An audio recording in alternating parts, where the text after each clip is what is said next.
the senator, while indoctrinated, could not explain his toxicity.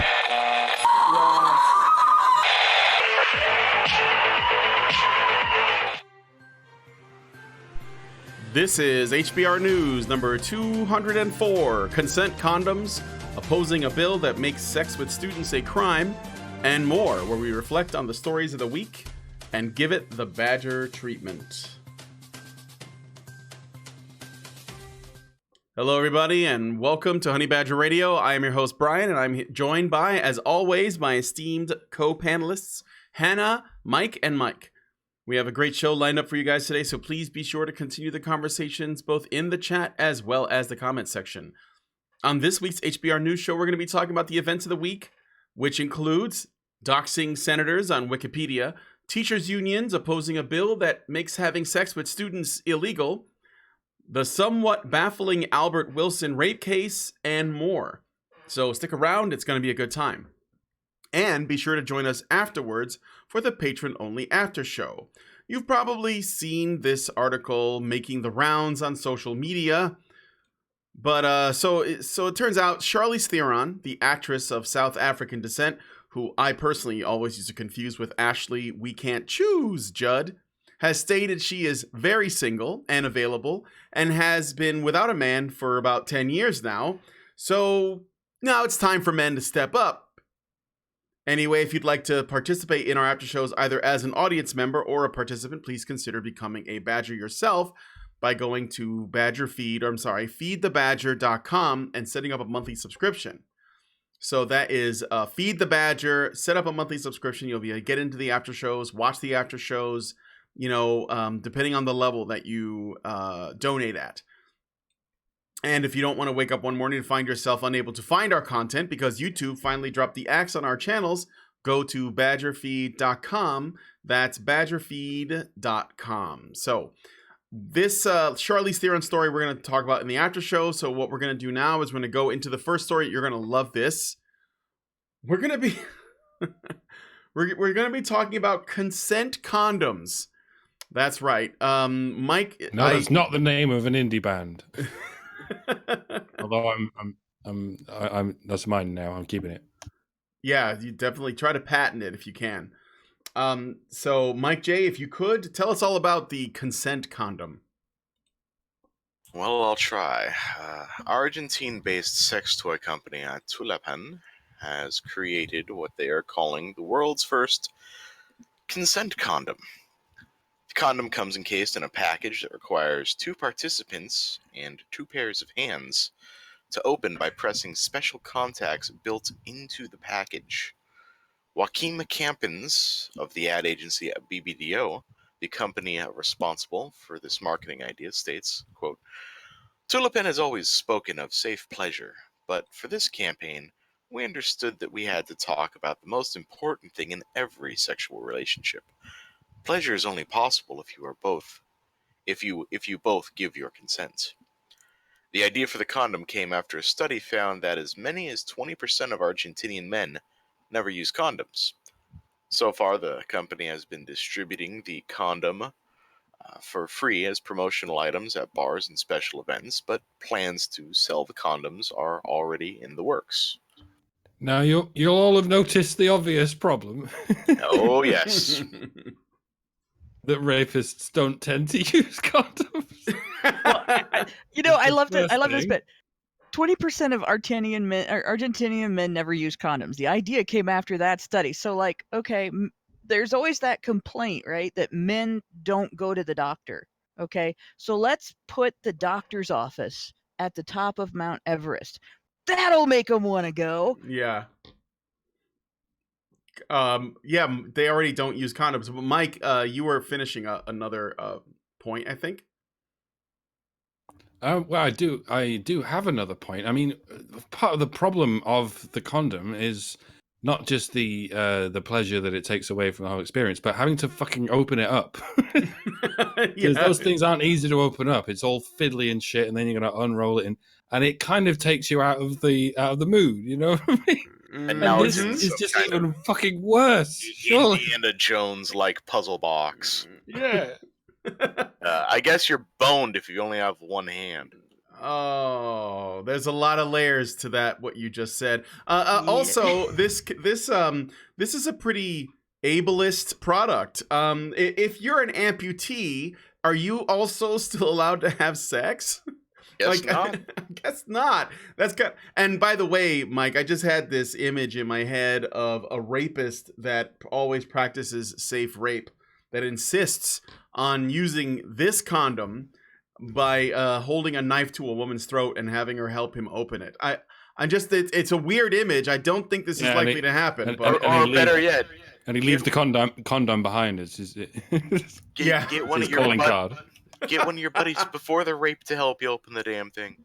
Or use a different brand. This is something that, like, when it comes to committing crimes, people do try to cover up the evidence. One way to try to prevent your DNA from being left behind at a rape scene, I suppose, would be to wear a condom.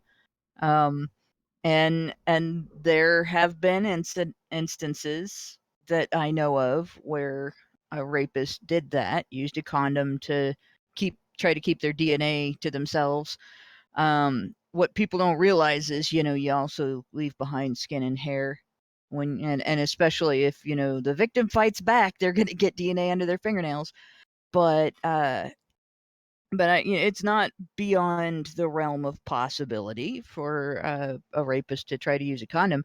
The dumb thing is that there is nothing about this that would actually prevent that. You wouldn't necessarily stop a rapist who was going to try to protect their DNA evidence, from being part of the case by using a condom. You wouldn't stop them by making this one type of condom harder to use, because they would just use a different type of condom. And even if all condoms were designed this way, they just find a way to get it out of the package beforehand. There's always a way around any kind of measures like this. You put a child-proof cap on a pill bottle, and a person with arthritis can't get it off. They just don't put the cap back on. Before you used to be able to pick what kind of caps you used at pharmacies, I knew people who would keep their medicines in their medicine cabinet with little plastic bags over the top of the medicine bottle sealed on there with a rubber band, because they could do that and they couldn't get the child-proof caps off. If people want something, they'll get around whatever obstacles you put in their path. So this is really just a stupid marketing thing. And there are people who are going to think this is great, and there are going to be people who are going to buy it and probably spend more money on this than they would on other condoms and everything. And the company has gotten away with using demonization of men as rapists to sell their product. And then eventually they'll go out of business because it's a dumb product. And they'll probably blame men for that too. Yeah, this is I don't know if this is gonna do very well.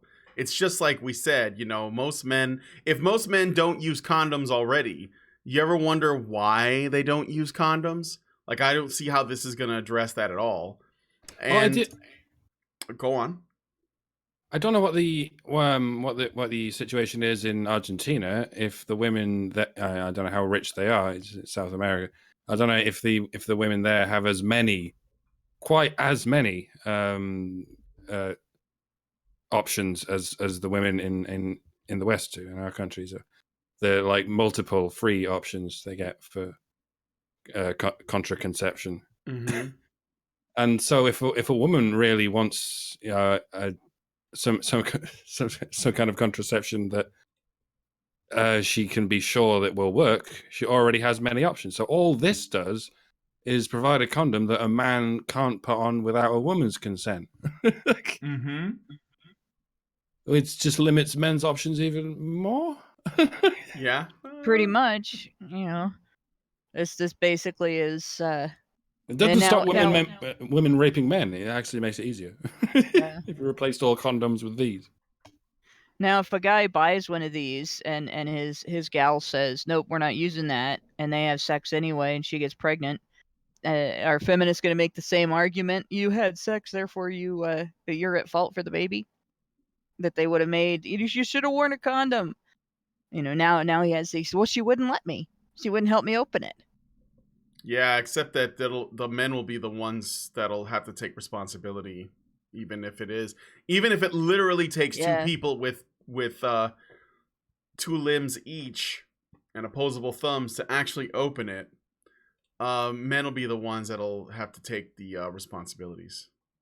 Now I wonder if they're making these condoms out of latex, because that's the most commonly, like most condoms on the market, the most affordable and most widely available ones are made out of an allergen, and usually there's other options, right? There's the non-latex, the original non-latex condoms were terrible, but now they've got silicone condoms coming out, just like the silicone gloves that are substitute for latex gloves, and they're more flexible and everything.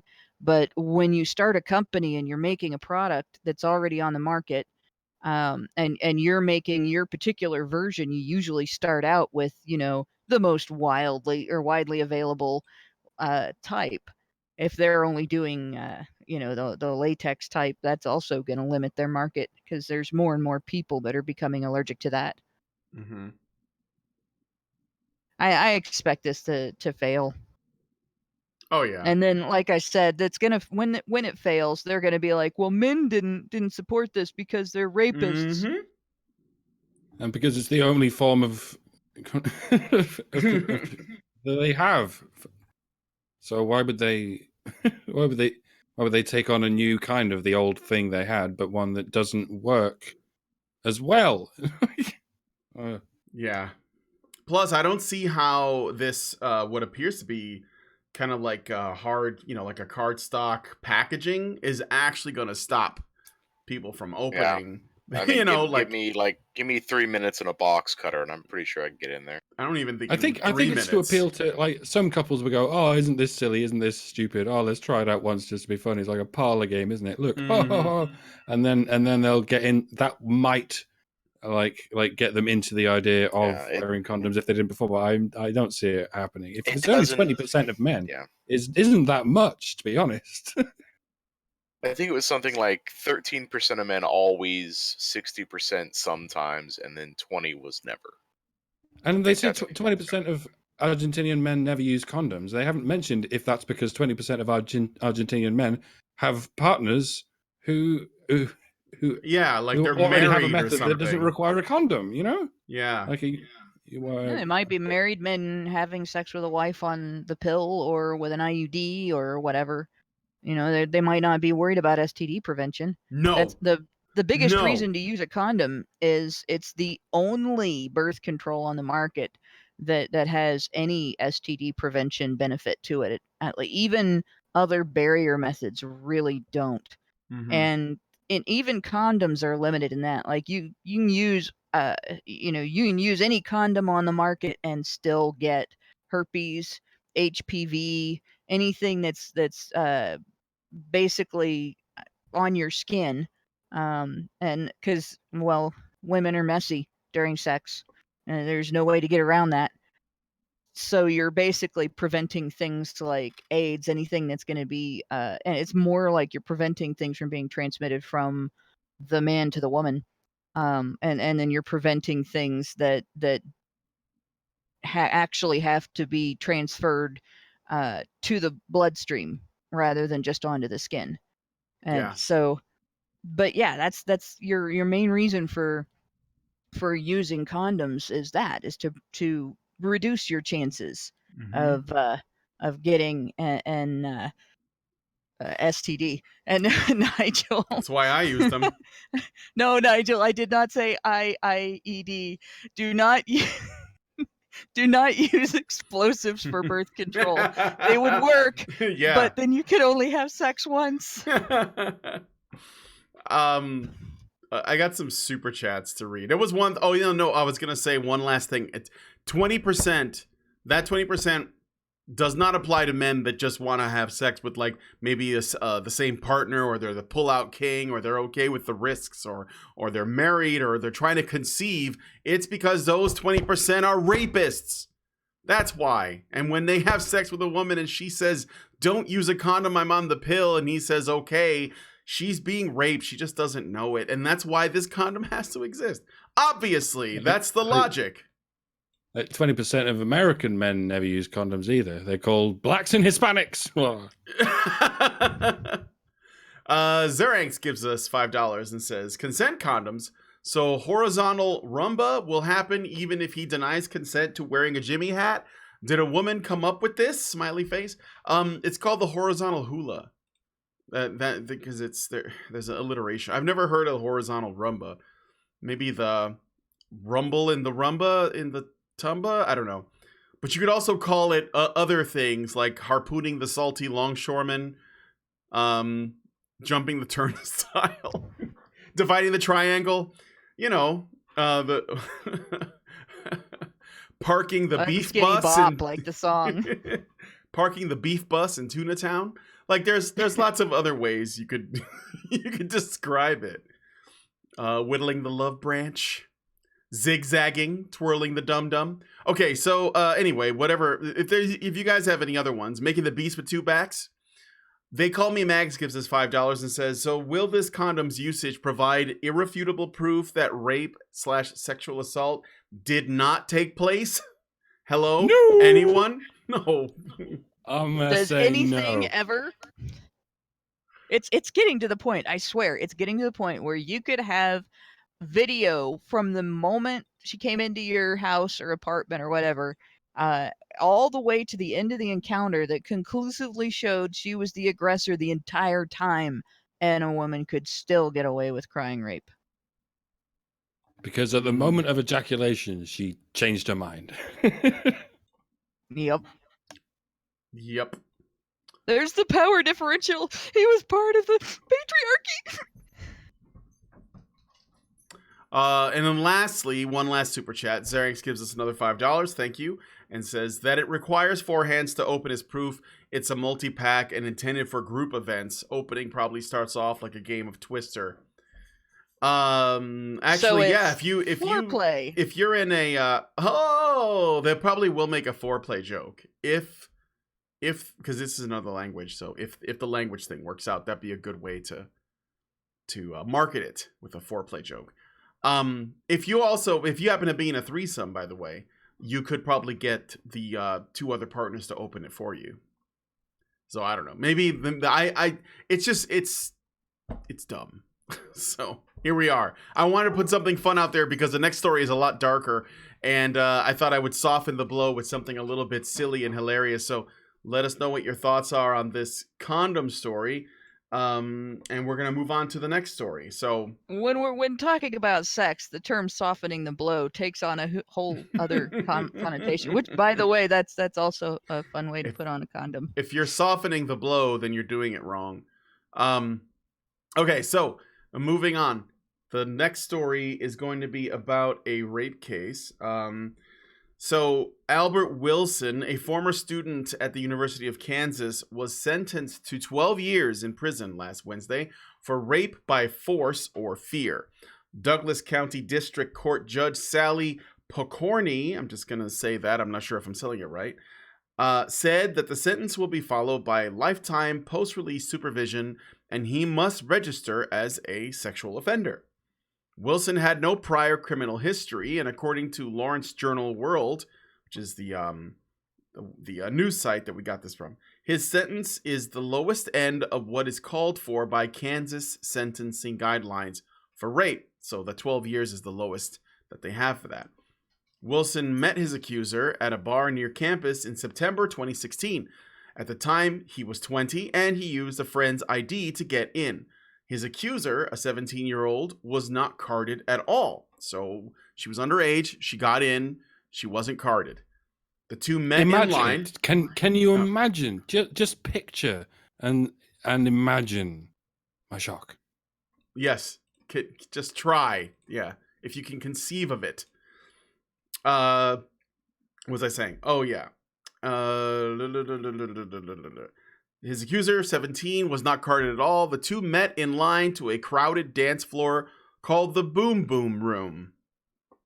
According to LJ World, the victim testified at a trial that she'd been drinking beforehand So 17 years old, already drinking, and that Wilson first lifted her skirt and assaulted her on the dance floor. She said he then led her, stumbling, out of the bar and to his home a couple of blocks away. There, she repeatedly told him, quote, "No, I'm too drunk, I can't do this," end quote. But Wilson held her down and raped her, she said. She then returned to the bar and reconnected with her cousin and went to a hospital for a sexual assault examination the following day. Sounds pretty damning so far, right? Well, forensic testing found no seminal fluid on the girl's clothing or vaginal swab, leading some media such as Vibe to report on this as proof that Wilson didn't have sex with the victim, end quote. However, Kansas Bureau of Investigation technicians testified during the trial that this does not necessarily mean that sexual intercourse did not occur. From Lawrence Journal World, quote, "Photos from the sexual assault exam the girl got at a hospital the next day corroborated her account that Wilson had held her down and bruised her legs while he raped her on his bed." The Vibe is also taking the opportunity to make this a racial issue, remarking that Wilson was convicted by an all-white jury, and on the social media response comparing his lengthy sentence to actual convicted rapists like Brock Turner, who was given a lighter sentence. So it's a little bit convoluted. It's a little bit there's some stuff that we don't know for sure. It appears that the forensic evidence does not support the claim. However, according to the people who testify, they say that it doesn't necessarily mean that a rape did not take place. Maybe he wore a condom. That's why there's no similar. yeah, maybe. But I do want to comment briefly on this of the Vibe take that this is a racial issue, and comparing it to Brock Turner. We already talked about the Brock Turner case many, many times. He got. I think that the results of the case sound to me like justice was done. Like it was fair, right? On that part. And that's why people got so upset. I think that this is a different state. They have, different ways of doing things. From my understanding, the Brock Turner thing happened in Ohio, I think. And this was Kansas. But I know it's not the same state. That's the point. This is not a racial issue. Obviously, like, if the Brock Turner thing happened in California, Brock Turner is from Ohio. Okay. Brock's Actually, from Ohio. he's It happened in from California. my area of Ohio. And just to make a couple of corrections to the press's narrative, Brock Turner was not convicted of rape. Feminists in the media used the word rape over and over again, and everybody thinks he was convicted of rape. He wasn't. He was convicted of a lesser charge, and the judge did not buy the whole story on that. The judge actually believed his side of the story. The jury found him guilty of the sexual offense that they found him guilty of. The judge believed that he did actually get consent, and he did. Hannah? Is anybody else there? I lost Hannah. Yeah, it's just here. Oh, okay. Hannah dropped.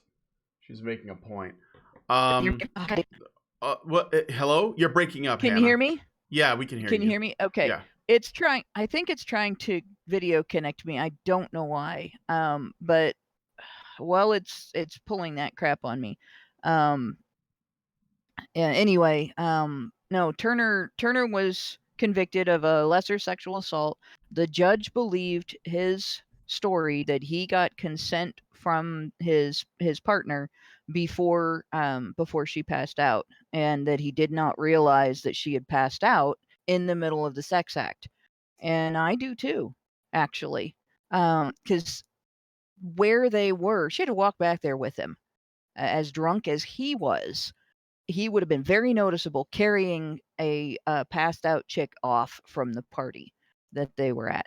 So that whole story, like, feminists get very upset about that. But the reality is, if there was an injustice done, it was that two drunk people had sex, and one of them and it wasn't even a full sexual encounter. He fingered her. And one of them got convicted of a sexual assault, and then the entire establishment media demonized him as a rapist and tried to get a judge fired for not being overly harsh with him, sentencing him. And in this case, this Kansas case, there's two really serious problems with this case. One of them being the fact that, again, she went back to his apartment with him, and she was there with lots of people around her when she claims he initially assaulted her, and yet never reached out to anybody for help. And you know, at the same time, she never reached out to anybody to stop him from dragging her back to his place. I'm sorry, but that's bull. The other thing is, from what I've read about this, they were only at his place for 5 minutes. Yeah. And I just don't buy the story there. Yeah. It's all very fishy. Yeah. It's all very fishy. And you know, they were probably like they don't say it in the Vibe article or the other one, but they were probably both drunk. And once again, because they, you know, Vibe wants to make this about race. It's not about that. It's about the fact that it was a man. When men are alone with women and women make accusations, it doesn't matter what color the man is. The accusation is what, like, the fact that it's coming from a woman is what is going to ultimately have the impact. So, and I say this with the full understanding that race can have some degree of influence over like a judgment. I can understand that. We don't know what this guy is like, you know, for example, I think that he doesn't have any criminal history. So, but I can understand that could be there could be a case made for, you know, some influence, but ultimately comparing this to the Brock Turner case and then lying about the Brock Turner case, you can push your, you know, your racism narrative is not helping anyone.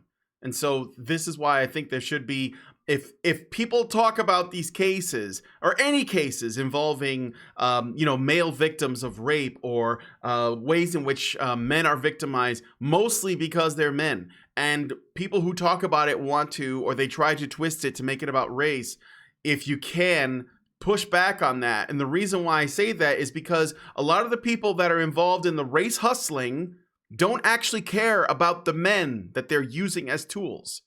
This is all political football for them.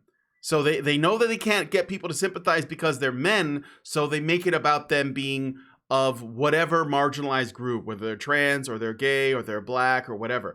And those factors don't matter as much as the fact that they're male. Yeah, I've said this before. This is why they invented intersectionality, like consciously or otherwise. It's so they can go, look, we do think about other people other than ourselves. We think about other races. So we don't need to think about men. Exactly. Or they'll say, you know, like men of color. So basically the of color part takes precedence over the man part. Go on, Hannah. Yeah, I want to point something else out about this. It's really bad. This case has a major burden of proof error in it. And hopefully he's going to be able to appeal and win based on that. They didn't convict him based on proof that he did anything to this girl. They convicted him based on there not being proof that he didn't do anything. Bruises on your legs are not proof of how the bruises got there. Mm-hmm. I have bruises all the time that look like and could be used as evidence of all kinds of things. I backed into a door handle trying to get laundry out of a room quietly and like completely screwed up the whole quietly thing when I was at work one day. And it's a door handle that has it's one that it sticks out from the door, and it's a bar instead of a knob, and it sticks out to the right, and you grab it and you turn it down and open the door. So the shape of the bruise looks like somebody bit me on the butt. And I'm not going to show you, but if I wanted to, accuse somebody of biting me on the butt, I could probably use that bruise as evidence. And it might be detectable that it was false, and it might not. If a prosecutor wanted to prove that somebody bit me on the butt and it was part of something worse, they might use that bruise as evidence, and they might be able to convince people that it's true. And it never happened. I've had other bruises like that where it really looked like somebody did something to me, and nobody kink shame. did. Nobody kink shame Hannah for this stuff. Okay, no Yeah, kink shaming allowed. Well, no, but you can klutz shame me all you want, because that's true. I am an absolutely notorious klutz around my friends. I don't pay the attention I should be to, when I'm running into stuff and everything. But yeah, that a girl says she's got bruises on her legs, even if they are the size of fingers, that's not proof that somebody actually put their fingers on her. And I would have to see some other kind of evidence. There would have to be something besides, yeah, I was at this guy's place for 5 minutes and there are bruises on my legs. That's not proof of rape. I mean, there's a lot of friction burns on my dick, but that's not evidence of rape, is it? There you go. That could happen from something else. It's like evidence that you need lube. Yeah. It's more like evidence that you had your way with a carpet or something. I mean, if you're getting burned. Well, that's what I'm getting at. She's got bruises on her legs. Maybe she got a bit too enthusiastic. Yeah. Well, maybe possibly. She was drunk and stumbled into something. She says she was drunk, right? Mm-hmm. So, geez, but that's a massive problem with the case, and it really butts up against innocent until proven guilty. Yeah. Lack of proof of innocence is not proof of guilt. Proof of guilt is proof of guilt. That's right. Innocent until proven guilty. It's basically that's all that matters, right? I mean, that, even if they did it due process and they found significant evidence to convict, then I'm fine with that. What matters to me is that we do things the right way. It's all about the methodology, the process. It's not really about the result. I want to make sure the process is done right. So this is extremely fishy, and we can see that, it works from a bad premise. And on top of that, the result, if there was supposed to be a criticism of how this happened, how this unfolded, that's got nothing to do with the stuff that Vibe is trying to put on it. It's got nothing to do with race. It should be just about, this is, un-American. This is not how we conduct ourselves. This is not how we do justice. This is unjust. That's it. And this individual was treated unjustly. And maybe if we looked at, maybe there's a pattern. Maybe there's a pattern with men. I mean, the Brock Turner thing, it turned out that this is the opposite, right? The courts found that there was nothing they could convict him for. So they let him go. But then the court of public opinion and the media, they want to kill the guy. They think he should be dead. I mean, there were people waiting outside his house with guns back when this was a new thing. I don't know what's going on with Brock Turner these days, but things are pretty quiet here now. And he hasn't been in the news or anything, but that was a hell of a thing. People showed up, not just showed up with guns, but showed up with guns that had the capacity to shoot through brick and mortar in a residential neighborhood where there are kids. You never know when those bricks are going to rape someone. Yeah, apparently. Got to take out those bricks. Okay, so does anybody have any other thoughts on this story, or should we move on to the next one? Okay, I'll move on to the next one. They should have had a four-handed condom. It would have solved everything. Yes. If only they had that. Then she would only have bruises on her fingertips.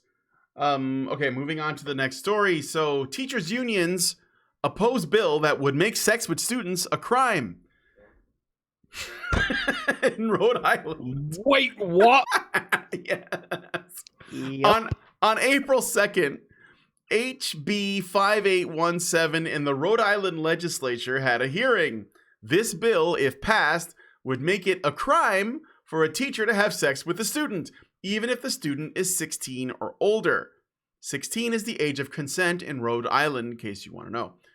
The two teachers' unions, the two, not two of, the two, Nation Education Association Rhode Island, which is NEA. It's a very small state, to be fair. Yeah. and the United Federations of Teachers, UFT, both opposed the bill. The UFT had James Parisi speak for them at the hearing. Parisi spoke in opposition to the bill because it singles out school employees and does not include things such as store managers and the clergy. What? Sorry, carry on. It's okay. He also stated that there isn't a problem and that the loss of a teacher's teaching license and loss of job would be punishment enough if a teacher was having sex with a student. Rhode Island would not be the first state to have a similar law as this proposed. In Michigan... You don't say! Yes. For example, in Michigan, a teacher having sex with her student is illegal. Well, I say her. They don't really specify gender, but we know that most teachers are women, so... That was what I instinctively assumed this was about. I assumed it was already illegal and frowned upon and punished if a male teacher had sex with a student, 16 or otherwise. Oh, right? they just call that rape, though. That's different. It's already rape, right? I guess. So, yeah, so first of all, the idea that you have to introduce the law when we're talking about underage children is pretty retarded. I mean, I assume that there's already a law called statutory rape that they would use, but the fact that the unions opposed it because of the problem is it's not underage there. 16 is the age of consent. No, I mean I know, but I'm talking about like even when it comes to kids that are younger, like that we already have a law for kids underage. I may have worded that wrong, but or poorly rather. So basically, it would make kids that you normally is legal, that are of the legal age, but they would make it illegal because of a teacher-student relationship.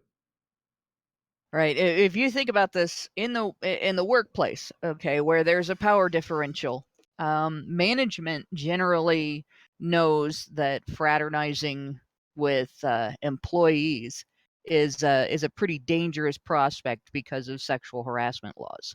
And while sexual harassment laws don't flat out make it illegal for management to have sex with employees or for anyone in the workplace to have sex with a subordinate, they make it dangerous enough that it can be legally dangerous enough that it can be considered illegal. It's a phenomenally stupid choice to make because and under the law there's that that power differential in the workplace gets turned around on you real fast, right?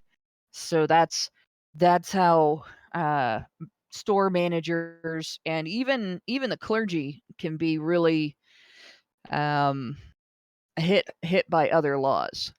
But when you get into school systems, those same laws, like the workplace sexual harassment laws, don't really affect the student-teacher relationship because you're not an employee as a student. In fact, you're kind of the employer. So you wouldn't necessarily be able to use those laws. But a student should be protected from being taken advantage of and being under the kind of pressure that a person in authority over them is able to exert in that kind of a relationship. And to be honest, teachers really should know better than to do this in the first place. You're your student's mentor. You're in charge of your student's welfare when the student is under your care. You're a combination educator, mentor, caregiver, everything. The relationship that you have with your student is one of responsibility. You are responsible for that person. And you can't have a relationship, a romantic relationship on equal footing for a person you are responsible for who is not equally responsible for you. It's not like a husband and wife who are responsible for each other and who are able to be responsible for themselves. And this situation is one where no teacher should ever get involved in either a romantic or predatory relationship like that. That should be something that teachers should be above. And it's sad that we even have to consider laws to enforce that. But the fact that they're objecting to it, the fact that the the union is objecting to it is very telling. As they don't think teachers can live up to that standard. If they thought teachers could live up to that standard, they wouldn't be objecting to it. So what we're seeing is here's a small area. Rhode Island isn't a very big state. Their population's not that big. Basically they'd be they'd be SOL if we went to the popular vote rather than the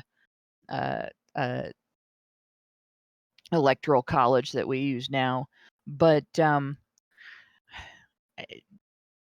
this is basically I don't know, I guess a terrarium. When you can sort of see inside this little environment what's going on. But this is basically the whole country. Teachers should be protesting this and saying this is not us. This is not what the unions should be doing for us. And here is Rhode Island actually. Their unions coming out saying, no, teachers should be able to screw their students. That's no big deal. And then, of course, or what they're happens? saying instead is, well, if you're not going to pass these laws for store managers or the clergy, then Right. you shouldn't do it for us. It's discriminatory, right? that are covered by other laws. Yeah. Right. And it's discriminatory. Well, the fact is, they should be asking for recognition that they live up to a higher standard. We are teachers and we are better than that. Yeah, we'll take this. It just, the idea that they're okay with any educator getting sexually involved with any student. I don't care if the student is 19 years old. I don't care if the student is actually enlisted in the military. I don't care how responsible the student is capable of being, how adult the student is. I don't think college professors should be having sex with their students. Their students are all adults. You're still the person the student has to come to for education. You're still the person who is determining the student's grades, the student's academic standing, which determines their financial aid and their future, their career. The student is beholden to the teacher on a massive level, and it's just absolutely reprehensible that they would even suggest that if we're going to have laws determining sexual harassment in the workplace and sexual misconduct in the workplace, that somehow the student teacher relationship should be exempt from those standards. Maybe they see it as a slippery slope. Like if we let a male student charge a female teacher with rape, the next thing you know, any male will be able to charge any female with rape, and that's just crazy talk. I do want to point out one bit that gets a little bit hairy, and I'm curious because this is, from what I've read, if they're under 16, then that's already illegal. So that was illegal before this bill was proposed. It's not like they don't believe in statutory rape or as a thing. So this bill is basically for students that are of legal age and older and their teachers. Okay, so what I'm wondering about is, what if the student is well over, like they're in college and they're maybe in their early 20s, and they want to have sex with their teacher, and the teacher also wants to have sex? Should that be illegal? You know what? It is in some places. It is in some places, but I'm wondering if it should be illegal. When I was teaching photography, I guess that's a conflict of interest, but I don't know if that's like a legal issue. That's what I'm wondering. Can you hear me? About. Yeah, I can hear you. Go ahead. Okay.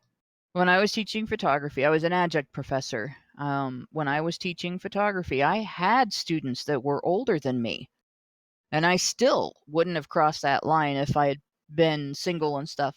I still wouldn't have crossed that line, and the reason is there is no age at which the student isn't dependent on the educator's judgment for grades.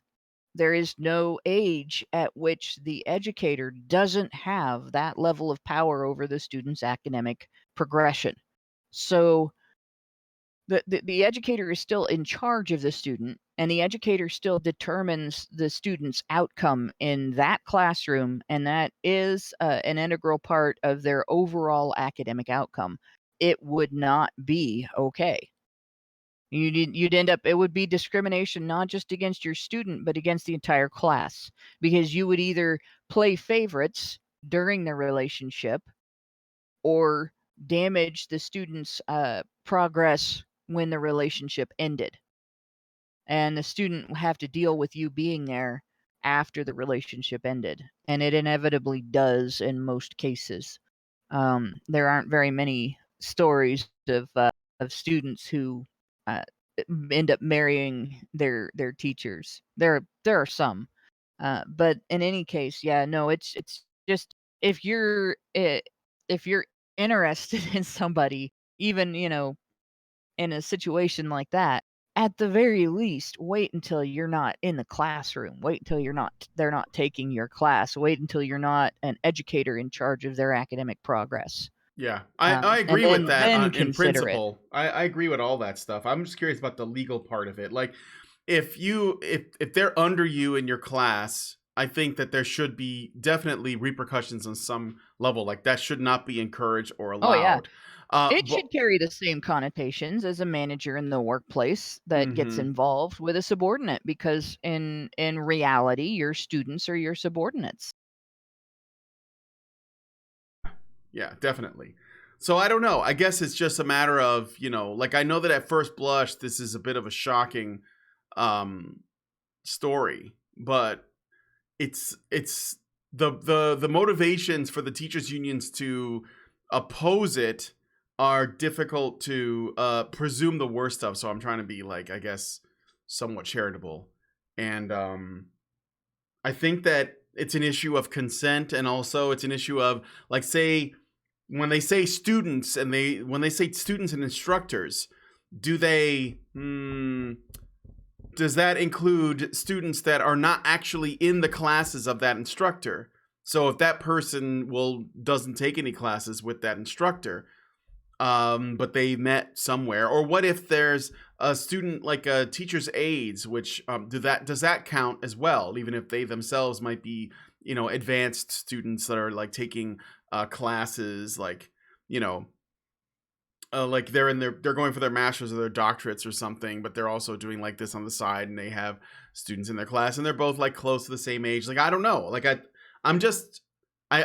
would say anybody that's in a position of authority over the student should have the same standard. And you look at that in the public school system too.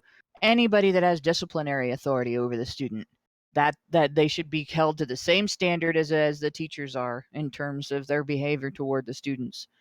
Because again, the whole reason you are there is you're supposed to be the promoter and protector of the student's welfare. Your job is to help these students progress to the next level of education, to help these students prepare themselves academically for adulthood. That's it. You're not, this isn't a social club. So anybody that has authority over the student, anybody that has the capacity to impact the student in a negative way, no, they really need to be they need to be standoffish in that. Your relationship is professional, and it should stay that way. All right. Yep. Does anybody else have any final thoughts on this story before we move on? I think I have a super chat. Yeah, there is one. Okay, so I have a super chat from Mr. Roboto. He gives us $5. Thank you, Mr. Roboto. And he writes, 18 is adult.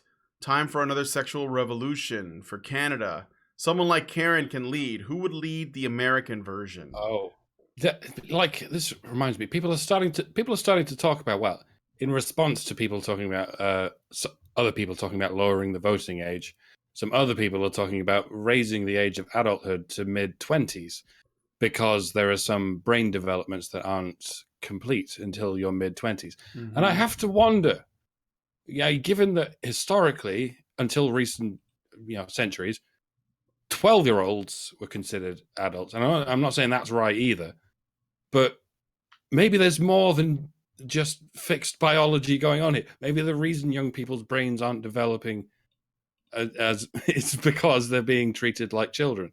Maybe we're doing the same thing with the age of adulthood that we're doing with the minimum wage. We're just inflating it by going, oh, look at what's happened. We didn't do that. Let's do the thing we just did again. Oh, look at what just happened, and so on and so on. That is a really good point. And it's something that I've considered as well, because hell, there was a time when the age of consent in the UK was 12. Obviously centuries ago, there was a time when the age of majority, when you could get married, you couldn't vote back then, but you could get married, you could move into your own home and start a family, was 13. And people were expected to be prepared at that age. Of course, the average life expectancy was really low back then. I don't think it was common for people to die at 35. I think the average life expectancy is lowered by the fact that a lot of infants and young children died of diseases that they don't die of today, made a difference. But old age was still your 50s and your 60s, not your 80s and your 90s. And so people lived harder and faster because they were dying younger. And now we have longer lifespans, and we have parents being overprotective, and we have kids not learning to moderate their choices. And hell, it would make sense. What you're talking about would make sense, total sense, that people are maturing slower because they're not learning the things that it takes to learn. You have to learn in order to mature. Yeah. Got another super chat just now from C. Kinzer, who gives us $5 and writes, wonder if the power differential, a la Harvey Weinstein, bit should apply to female teachers stooping students. Lol, just kidding, protecting boys is verboten. Well, yeah, if it's going to apply to men in the workplace, then it damn well ought to apply to teachers. If it's going to apply anywhere, then yes, fucking there. Yeah, especially and there. And it certainly shouldn't be gendered. School. It should definitely apply to women. It should apply to women in general. In fact, if you really want to turn it around, only one sex has the power to hold the other sex accountable for the consequences of a sexual interaction, a sexual encounter right now. So there's a power differential for you. So maybe all women are rapists. There you go. At least by feminist standards. Oof. Okay. Xerix gave us another $5 just now and says, didn't Karen say the age of consent changed after older teenage women didn't want to be passed over for younger girls? Oh, I don't know. Nowadays they do. Yeah. Yeah. Probably. I heard something about that, but I don't remember the details. Yeah. It's not something I remember hearing her say, but it could be something that she said. But there's probably other factors involved too, because over the course of centuries, as our society's old age limit, I guess you could say, has risen, and our social standards have evolved, and we've actually become a less violent society. People don't realize we have, because we're still a society of wars and violence. But I mean, we don't punish people for any crime by drawing and quartering them anymore. It's pretty violent. So there are things that we don't do anymore that were violent in ways that we're not violent anymore. But as those things have changed, I think our perception of what constitutes maturity has changed too. And I think that has made a difference. That affected, or at least facilitated, pushes to change the age of consent. That we don't see the same things as signs of maturity, and people are displaying signs of maturity more slowly as they grow up as well. All right. Okay, so if there's nothing else, any other thoughts on this story before we move on to the next one? All right, so we're going to move on to the next story. We're going to be talking about Daxing the Golden God. Well, you'll see. Mike J, if you could. This is a interesting story, to say the least. So yeah, this is a story that I heard about a couple of days ago, and I honestly thought it was going to be getting a lot more traction, but guess not. You'll see what I mean. So after being arrested last year, a former employee for Senator Maggie Hassan has pleaded guilty to computer fraud and other offenses. The former employee, Jackson Costco, admitted to breaking into Senator Hassan's office after being fired and collecting the personal information of several senators. Costco used a key given to him by a fellow staffer, who as of now has also been fired, to break into his former office and install keyloggers on several computers while also downloading massive amounts of data. His motive appears to be anger at Republican senators, specifically the ones involved in questioning then Supreme Court nominee Brett Kavanaugh, because that's around roughly the time all of this happened. Costco then posted their personal information of Senators Lindsey Graham, Mike Lee, Orrin Hatch, Rand Paul, and Senate Majority Leader Mitch McConnell on Wikipedia. Costco was quick to brag about his deeds, referring to himself as, quote, a golden god, unquote, and encouraging those who liked his work to, quote, send us bitcoins. Bitcoins.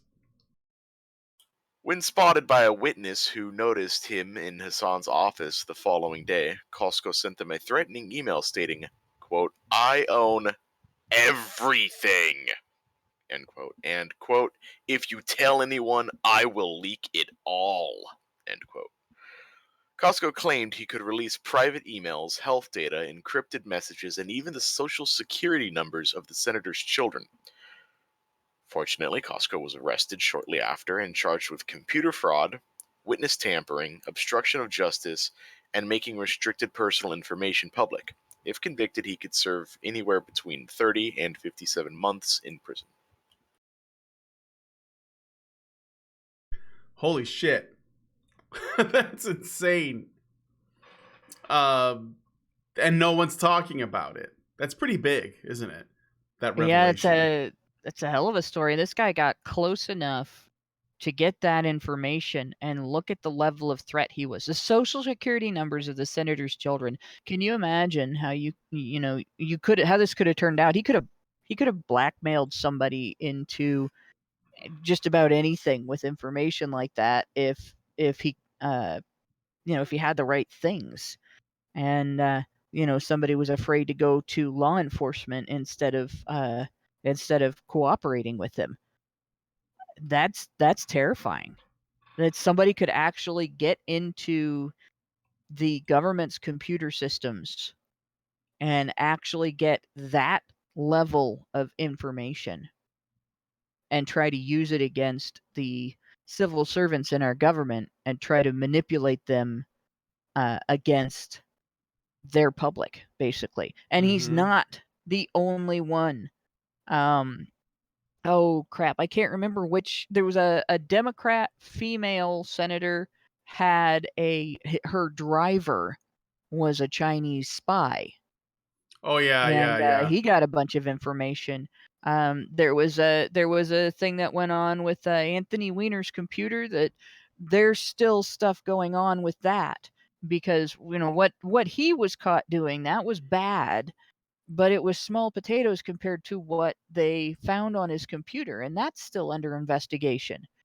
And that had to do with spying and exchange of information that should not be had by people who aren't supposed to have access to it.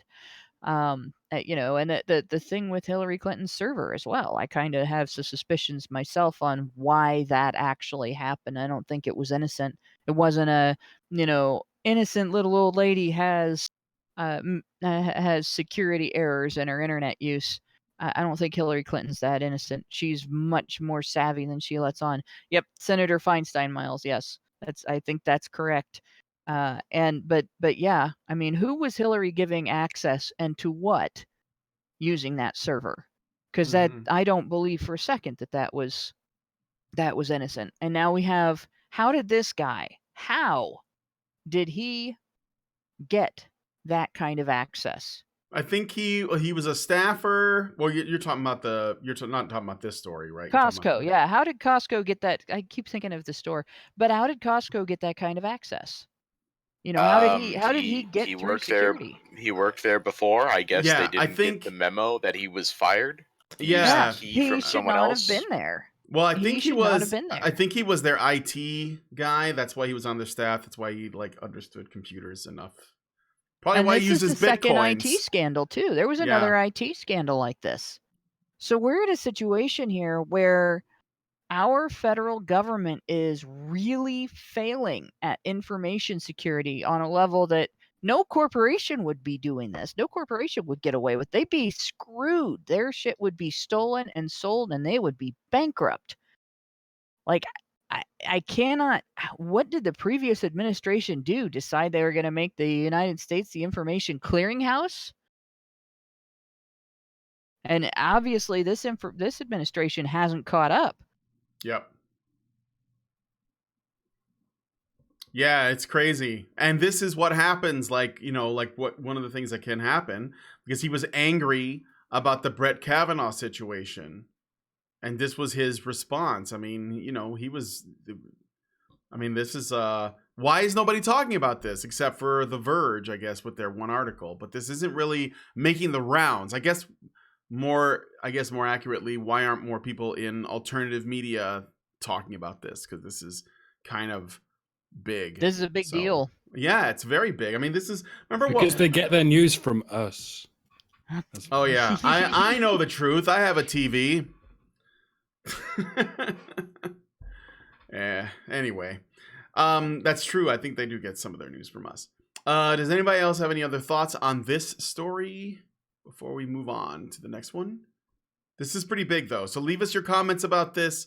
What do you think? I mean, this is like Watergate level shit, in my opinion. If more than that, because I think we made a really big deal out of that back then. We had like different standards of what was shocking. Now nothing surprises anybody, it seems. Well, the dumb thing with Watergate was there was a thing that everybody missed with Watergate. Everybody thinks it's all about the burglary. The Republicans weren't digging for information on the Democrats. They were looking to see if the Democrats had a particular piece of information about Nixon. And if I remember right, it was he interfered in treaty talks in Vietnam prior to the election, and basically said, wait till I get voted in.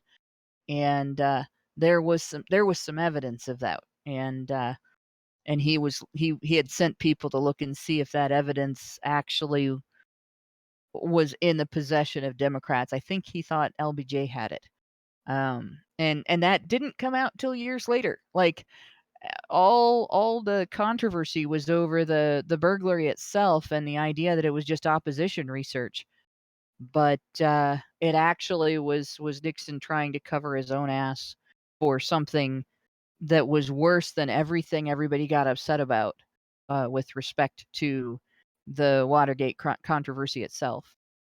And so with stuff like this, what's happening today, all of this stuff, you can almost guarantee, in fact, I would say you could guarantee 10, 20 years from now, there's going to still be shit coming out about this. And it's going to be stuff that, the stuff that everybody's mad about now is going to pale in comparison to it. Our kids are still going to be looking back going, what the hell? It has exposed, once again, why you probably shouldn't rely on your government for a whole lot, if at all possible. They don't seem to be very good at much of anything. Okay, so we're going to move on to the next story. The last story, in fact. You might have heard about this one. The UK to unleash internet safety czar on Google, Facebook, and Twitter. The UK's war for control over the internet has been ramping up, now taking aim at social media companies. The UK government is looking to establish the world's first independent regulator to keep social media companies in check by fining those who don't live up to the set of requirements. The new measures... They do, in case you were worried, yes, they do have a license for that, Czar. The new measures to make the internet a safer place, because fuck freedom, were announced by the Home Office and Department of Culture, Media and Sport. You guys have a department, Culture, Media and Sport. UK Prime Minister Theresa May said in a statement, dancing into the scene, "For too long, these companies have not done enough to protect users, especially children and young people, from harmful content. We have listened to campaigners and parents and are putting a legal duty of care on internet companies to keep people safe.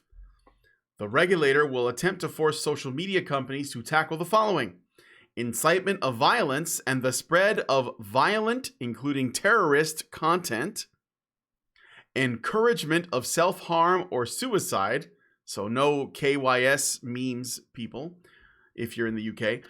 And does this include any of the things feminists tell men institutionally? Does that any of that count as encouragement of self-harm or suicide? No. How fucking convenient. Yeah, does this mean that they're gonna have to censor #KillAllMen?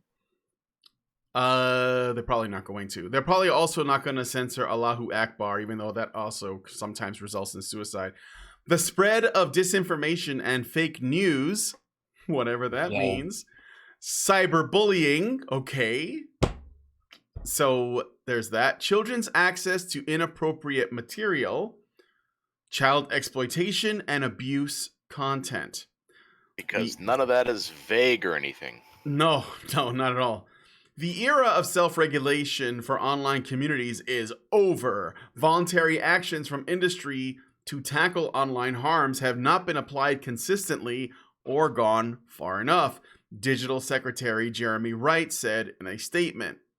And what of free speech? Paul Barrett, Deputy Director of the NYU Stern Center for Business and Human Rights, points out that this, quote, raises the specter of government censorship and, quote, shows how the failure of the social media companies to exercise more vigorous self-governance, especially when it comes to disinformation, has created the risk of government overreach. Another group concerned about free speech, Big Brother Watch, tweeted the following, quote, "This is an unprecedented attack on freedom of speech that will see the internet giants monitoring the communications of billions and censoring lawful speech. Rather than aiming to uphold the law online, government is creating a two-tier system with speech more tightly controlled on the internet than would ever be possible under existing law offline. This nebulous concept of harmful speech will likely be used to simply silence opinions people don't like, obviously. These plans position the likes of Facebook and Twitter as the police of free speech online. Overseen by a regulator, they fund themselves and set an abysmal example for internet regulation globally. Before the proposals for greater regulation go forward, they must face a vote in Parliament." So one thing I want to point out here, this is a trick that legislators use all the time. Like, you look at the last couple things, children's access to inappropriate material. There's an easy way to for companies to at least attempt to address that. Like, Facebook has a age limit. You're not supposed to be on Facebook if you're under that age. I think Twitter might too. There's other sites that do that. And they can set it up so that accounts, you have to give your birth date and stuff like that, and you just don't have access to certain material. And yeah, people can fight to get around that, but then it's on them because they're actually breaking the rules. And that's an easy thing companies could deal with. And it's not objectionable to expect companies to at least take that step, as long as you're not punishing those companies when somebody breaks the rules, and the company doesn't have control over that, them breaking the rules. You're not punishing the company, for what the person who broke the rules experiences. The same thing with child exploitation and abuse content. That's already illegal, right? All the companies should have to do is get law enforcement involved and then make sure that material is removed from their site. And that's it. And a legislation that basically outlined those things wouldn't be objectionable. So they mention those things because people are going to care about that. Oh yeah, we want to protect children, right? And then under cover of those things, the items that are objectionable, the vague use of the term cyberbullying, the vague use of the spread of disinformation and fake news. Like, who gets to decide what news is fake? We get to hear all the time from feminists a bunch of statistics that are false. We get to hear all the time from feminists that our complaints as part of the men's rights movement are not valid because false statistics. And one of the big examples of that is that they claim false allegations are rare, and the statistics they use for that are all based on deeming anything that's not 100% proved to be a false allegation under standards that make it damn near impossible to prove that an allegation that is false is false. That's the only ones that count. So who gets to decide if you're lying when you talk about the importance of false allegations? Because that's what they're basically saying. It's now illegal to lie on the internet. And if they call it a lie because they disagree with you and not because it's actually proved that what you're saying is false, is it really fake news? Well, if they get to decide it's fake news anyway, then they can shut you up. There's your dissenting opinion being silenced. The same thing with encouragement of self-harm or suicide. People might really sympathize. You don't want to bully somebody online into killing themselves, and that's horrible when somebody gets bullied online into killing themselves. Nobody wants that to happen, except for the worst people out there that actually, they're not trolls. They're malicious assholes, horrible people, and that's a rare thing. But there are people who have killed themselves over online disagreements. Is that going to fall under that category? That you've disagreed with somebody vehemently and now they're saying they're suicidal? And I've seen Yes. enough people say they're suicidal when they're not, because they're upset about those disagreements, that if you don't draw a line, suddenly you can be convicted of encouragement of self-harm or suicide when you did nothing of the sort. And incitement of violence, well, there are people online right now saying that if your political opinion offends them, they're entitled to be violent towards you. It's okay to punch Nazis, right? That's the excuse. So are they going to deem that speech an incitement of violence, or are they going to deem your opinions that those people disagree with an incitement of violence? How dare you have an opinion that pisses these people off? Don't you know they're violent? So you have legislators couching things that they would never be able to get through. They would never be able to get people to agree with these things. They're couching them in the midst of legislation that has things that they can demonize you for disagreeing with. How dare you not want to protect children from being exploited on the internet?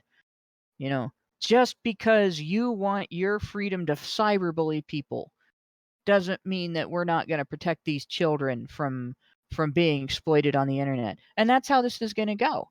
And I'll bet you the argument in the legislative body. Sorry, it's allergy season and I can't talk.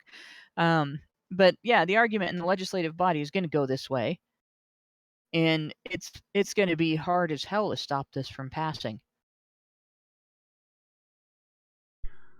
Yeah, and I thought that being in the EU was bad. This is I don't think this is a EU thing. This is a UK thing. So even if you guys manage to Brexit, not going to happen. But even if you manage to do that, you still have to deal with this shit.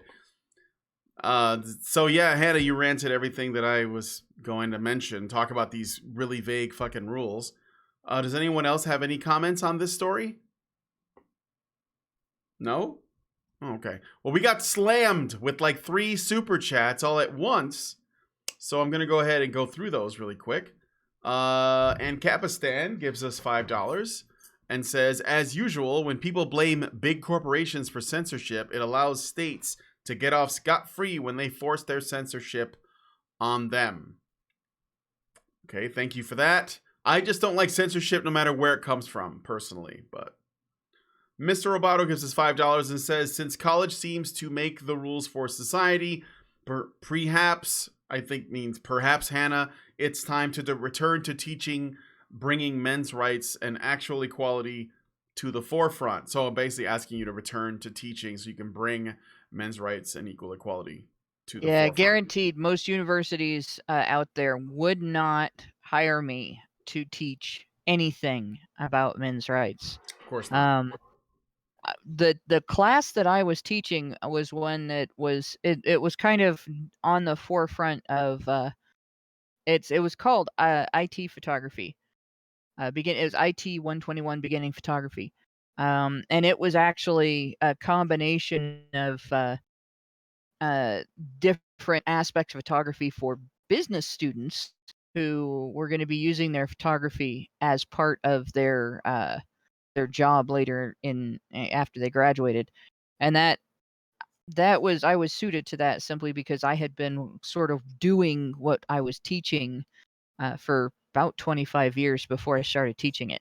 But it took grants from the Ford Foundation and the Carnegie Foundation, and there was a third one, I think the Rockefeller Foundation, to get women's studies even started as an academic area of study at universities.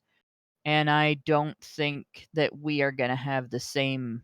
Like, they'll have men's studies, they'll start men's studies, but they'll do it from feminist perspectives. They won't allow actual men's rights activists to come in and teach about human rights issues from our perspective.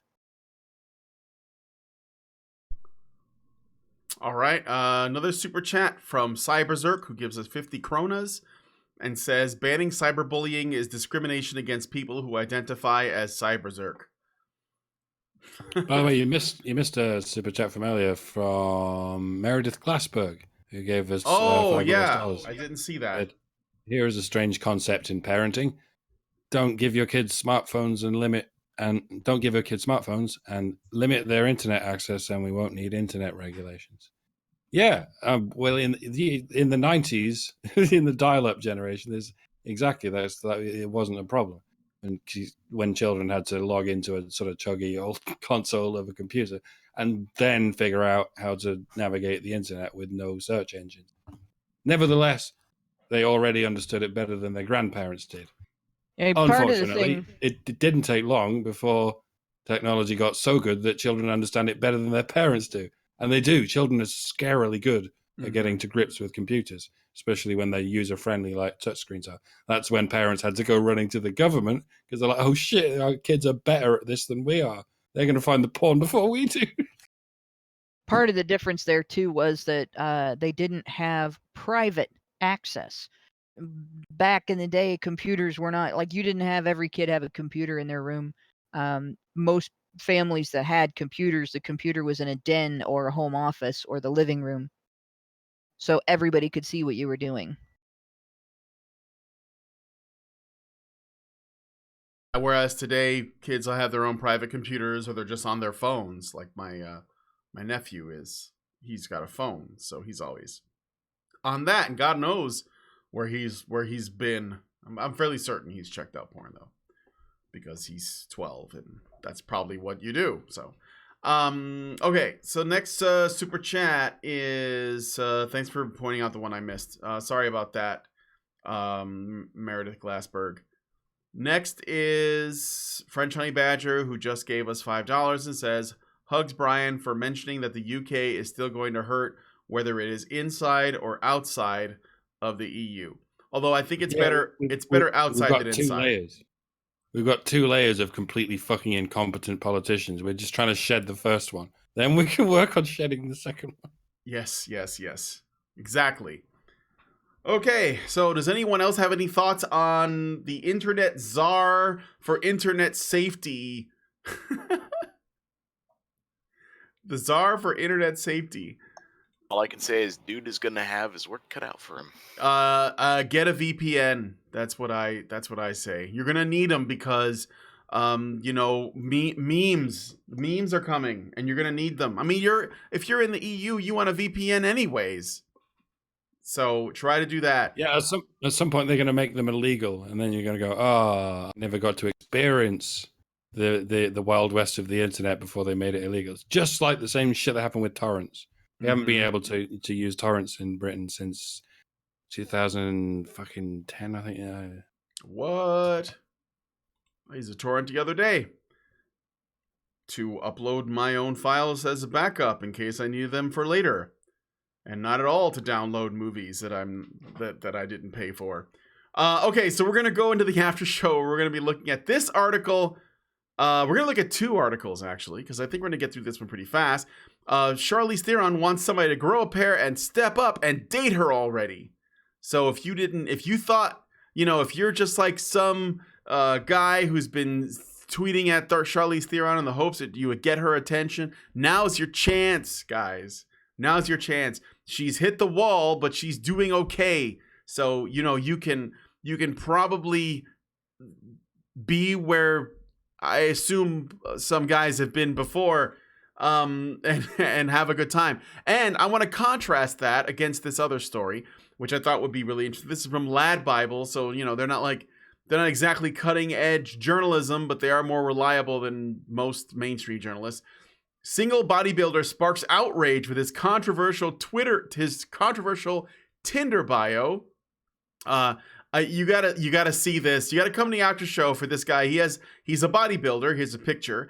He is looking for women. So before you guys say he must be gay, and because this isn't Grindr, this is Tinder, and he has let's say he has standards that he's holding women to, and they're not happy with that. So maybe someone should introduce him to Charlize Theron. Yeah, maybe we should introduce. I don't think Charlize Theron meets his standards, to be honest. I don't think she does. Does he have low standards? Because if he has high standards, then we have a fight. No, he has high standards. First rule was no. If you have kids, I don't want anything to do with that. And Charlize Theron doesn't have any of her own biological kids because she's a Hollywood movie star. And what they do is they adopt, black and brown babies. So she's got a couple of adopted kids, and I don't think this guy's down with that. So yeah, we're gonna have a I guess you could call it an entitlement off and find out which who's more entitled, Charlize Theron or random bodybuilder on Tinder. So if you want to be a part of that, join us in the after show. You want to become a badger. To do that, you got to go to feedthebadger.com, start a monthly subscription, and that'll get you into the after show. You'll either be able to watch them, or you can listen to them live, like in the Discord, or you can even participate in the discussion, add a little bit of your own commentary. And these are always a good time. So please consider going to feedthebadger.com to start a monthly subscription and become a badger and join us in the community. Also, don't forget that ICMI 2019 is August 16th through 18th, and it's going to be huge. There's going to be lots of great people there, lots of people involved in the manosphere and the men's rights sphere, but also people that are just sort of like YouTubers that are interested in ideas like free speech and, just a culture war in general. You guys may already know that we got Count Dankula coming, and that's pretty exciting, but we also have MP Philip Davies, we got Janice Fiamengo, we got Karen, we got lots of others. So to do that, go check it out. It's icmi.info, and that will let you get, look at tickets, and we have all kinds of deals and packages, so we can try to find one that is within your budget. It'll be in Chicago, August 16th through 18th. With that said, I'm going to go ahead and get out of here. So I want to thank Hannah and Mike for coming on the show with me, and I want to thank you guys especially for watching. Please like, subscribe, comment, and hit the bell for notifications. And with that said, we're going to go into the after show, and I'll talk to you guys later. Everybody have a great day. Bye-bye, everybody.